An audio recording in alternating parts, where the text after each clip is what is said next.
all the candidates for Plainfield First Select Person. We have Ms. Vicki Meyer, who is the endorsed Republican candidate. We have Kathy Tendrich, who is the endorsed Democratic candidate. We have Dan Reel, who's a Libertarian, and Kevin Cunningham, who is a write-in candidate. Our thanks again for appearing this morning. The next question, Ms. Meyer, once again, you will lead off. Thank you. Plainfield's municipal swimming pool, which recently racked up additional costs due to failing equipment, almost ended up on the chopping block this past budget season. Town officials have acknowledged that its frequency of use has declined ever since the new competition from the Hale YMCA in Putnam. What ideas and opinions do you have when it comes to the future of the swimming pool at the Plainfield Town Hall? How would you, if you would, strike a balance between the financial reality of maintaining this facility along with the public health, recreational, and athletic benefits offered by the pool? 2 minutes, please. Thank you. Yes, the pool was quite a hot topic this year, budget season. The reality is that, like any other entity in any business, it has to be self-sustaining. That we do not have the luxury anymore, due to state funding cuts, to carry the pool out of our budget. So we have to figure out a way to charge a rate that's both affordable to the town residents and our guests, as well as being able to pay for the upkeep of the pool and the staffing. I think the pool is a great resource to the town of Plainfield and its neighboring towns, and trying to come up with a way to advertise that resource, because Putnam's quite a ways from Plainfield. So, I mean, if you can just go down to the town hall, have your birthday parties, have some sort of events. We could have mini Olympics or some fun things. I know Special Olympics will use it. So I think if we can find a way to balance the cost and the use increase, I think that would be a good thing. The pool is a luxury. It's a nice thing to have for the town of Plainfield, but if it isn't self-sustaining, it's unfortunate that we will probably not be able to keep it going. So that's a really nice asset to the town, but it's got to be fiscally responsible. Thank you. Ms. Tendrich, 2 minutes, please. Well, I think the town of Plainfield is very fortunate to be able to have the pool. It does get used a lot by our senior citizens. They use it for exercise. It's good for them to be able to come out for physical therapy. I think when it comes to the swimming pool, we just need to look outside of the box to find ways to bring in revenue for that. And like Vicki said, one of the ways is to advertise it. We need to market it for birthday parties, for events. But the other thing, I think, if we were to reach out to the businesses in our town and ask for sponsorships that would raise money, and then we could advertise that business that they are a sponsor of our town pool, I think that because it is the only pool in one of the town halls and it's been there for so long, I think the local businesses would support that. I think they'd step up to the plate, and I think that they would be proud to sponsor that. The other thing, with anything, I think we could fundraise and maybe bring in money to be able to raise money for the pool to keep it open. And again, with our state budget and our town budget, it is difficult right now, but I think if we think out of the box, we can find ways to be able to keep that pool open and be able to afford to keep it running. Thank you. Mr. Reel, 2 minutes, please. I got to say this again, because I don't... To try to put it as kindly as humanly possible, I believe, in all honesty, that we should have, most people should have seen this budget situation coming a mile away, as I did.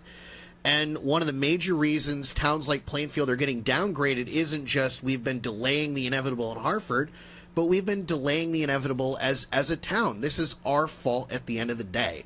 So as far as a pool goes, I mean, we could say, yeah, the seniors use the pool, but what about their property taxes? I think it's kind of silly to say, well, this is a great asset, we got to do this. Like, you know what? Pass around a hat, and if it's that valuable and people have that much disposable income, which I don't think they do, fine, keep the pool. But otherwise, I'm going to tell you, I'm working on bigger and better things. Like, I want to get Command rehabilitated. I mean, that property isn't just, in absolute, blighted disaster, But I mean, it's got potential. We need to spend more time on that than the pool. We need to spend more time on Interroyal than the pool. We've practically given up on Interroyal, but everyone's like, no, the pool. It's like, come on, let's get our priorities in order here. And let's face it, you know, if it comes down to it, if somebody said, I'm really adamant about this pool and the budget keeps going the way it's going, it's like, you know what, fine. You know, you pick a teacher, we'll let a teacher go, you can have your pool. I mean, I'm not going to lie to you. I'm not going to mince words. I'm going to tell you how it is. I'm going to put it right on the table, and I'm going to be direct. You know, that's just the way it has to be. You know, but this pool is a luxury. It's just a luxury. That's just what it is. Thank you. Mr. Cunningham, 2 minutes, please. See if I can squeeze it all in 2 minutes. Let's do a little history lesson on the pool. 2001, we had a major issue with the pool, similar to what we have right now. At the time, the first select person was Dave Allard. He said we're going to close it down for a long period of time, if not ever reopening it back up. The issue we had at the time was people wanted it just like now. So in that, he said, okay, we're going to open it, but here's the caveat. From now on, we're going to make sure that the revenue costs are going to be equal to what the expenditures are. So if it costs you $200,000 to, I'm just going to use a round number, let's say $100,000 to run it, you better bring in revenue for $100,000, so it equals out from that point on. That continued until 2008, and then the numbers started getting askew. I don't know if you remember, but I came to those meetings and I asked the question, why is that number off? It should have been readjusted then. Thank God it's adjusted now, and we're back to the point where it pays for itself. Let it continue like that, I'm fine with it. That is one of the things. Advertising is huge. We have a poor reputation of advertising. Look at the town website. You can't advertise using that archaic process and trying to get to see what's going on. We need to advertise the heck out of it in the paper. All different ways that we can go to advertise that pool and anything with recreation. So that is something we have to really push hard to do, because I think it actually be a moneymaker versus losing money. What I wanted to continue on was sponsorship and fundraising. Fundraising is okay, but here's the problem with the fundraising. You can't come to the budget season and have a small amount of money in an account saying, okay, we're going to pay for the pool. It's got to be done a whole year in advance. If that's the process, that's fine, but eventually you're going to get to the point where people may not want to pay for it, so it has to be self-funding. Right, thank you. Ms. Meyer, 1 minute if you so choose. Thank you. First of all, Plainfield is not going to be downgraded by Moody's unless we use our fund balance or raise taxes. So we have not yet been downgraded. We are on the shelf, but hopefully that's not going to happen. And again, you know, the pool is a luxury, and it is self-sustaining now, which is a good thing. But it doesn't have to be the pool or command. I mean, as first selectman, you have to handle multiple issues at the same time. I've actually had some discussions with some potential developers for command that would be at no cost to the town of Plainfield. That's what I'd like to see happen. Interroyal, command, have businesses come in, clean it up, and put them to their a good use that would be safe for the residents. Right, thank you. Ms. Tendrich, 1 minute. So again, I am in support of the pool and keeping the pool open as long as it can sustain itself. The one thing I feel very strongly about is the people in our community, and they deserve to have something. And just being out, talking to the people in our community, the pool is a big deal to them. And I think that we need to be able to offer something to the people in our community that they feel like they're getting something from the town. And when you compare the town pool to Interroyal, Interroyal is a big expense right now. And in order for us to get any grant money or any funding, the town of Plainfield needs to take over Interroyal. Do we really at this point want to take over Interroyal and have that liability? Right, thank you. Mr. Reel, 1 minute. Well, we're not necessarily saying that, like, we're going to take over Interroyal and do this, but my point was, like, look, it's a pool. We've got much bigger fish to fry. I'm not going to spend, 18 bazillion hours on a pool when we've got this huge problem that we've, quite frankly, given up on as a town. But as far as the pool goes, like, pass around a hat. I mean, it's, but at the end of the day, we've got a budget reality that is looming. I think the Board of Finance should have seen this coming years down the road, because we've essentially, in Connecticut, the best way to describe it is we're the farmer who ate his seed crop. We've obliterated our tax base. So yes, Plainfield is going to get downgraded unless we cut back and we start getting a lot more responsible and we start getting a lot more independent. So, I mean, the pool is going to be one of the many items that's going to come down, and, that's going to be reality. Let's not kid ourselves. Thank you. Mr. Cunningham, 1 minute, please. Okay, we are a town.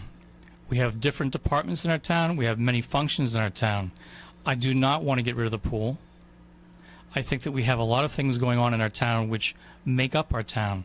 The fabric of our education, safety for the police, recreation, the highway department. All those things make up our town.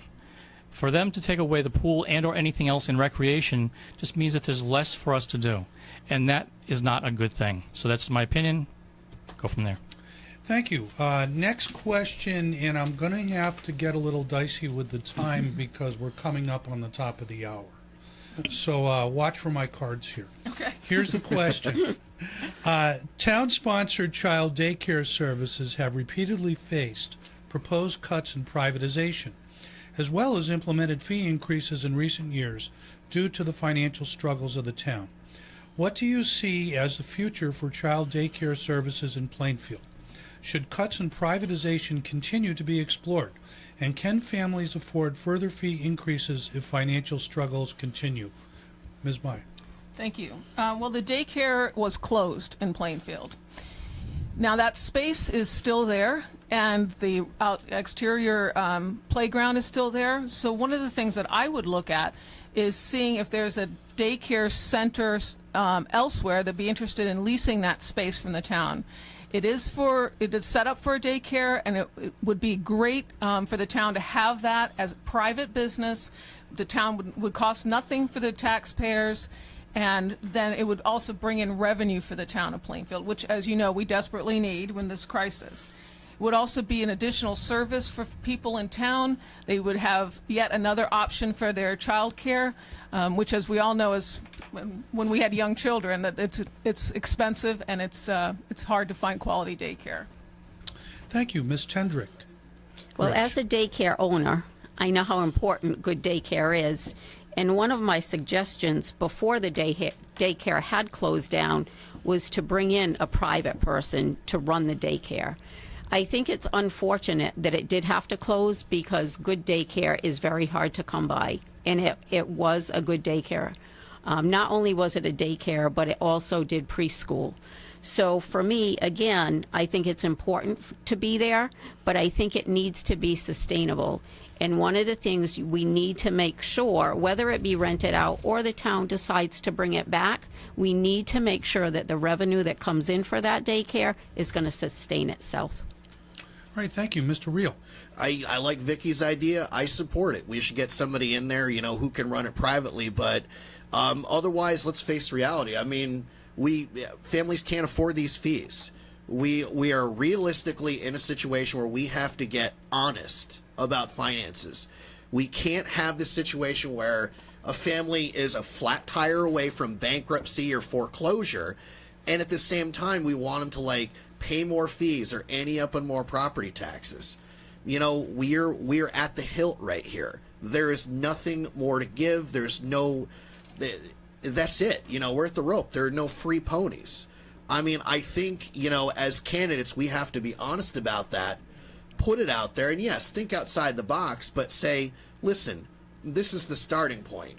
So if we're talking about increased fees and more taxes, the answer is no, it's not going to happen. All right, thank you. Mr. Cunningham.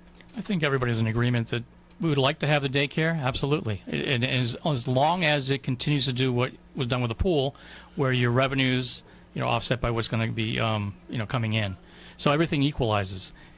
Obviously, you did a great job of doing that this year. Unfortunately, there wasn't enough candidates to go there, so they had to close it. So that was unfortunate. If that had continued, though, it was difficult for people to actually pay for it. So I would aggressively look for grants that might be able to offset that to help them out.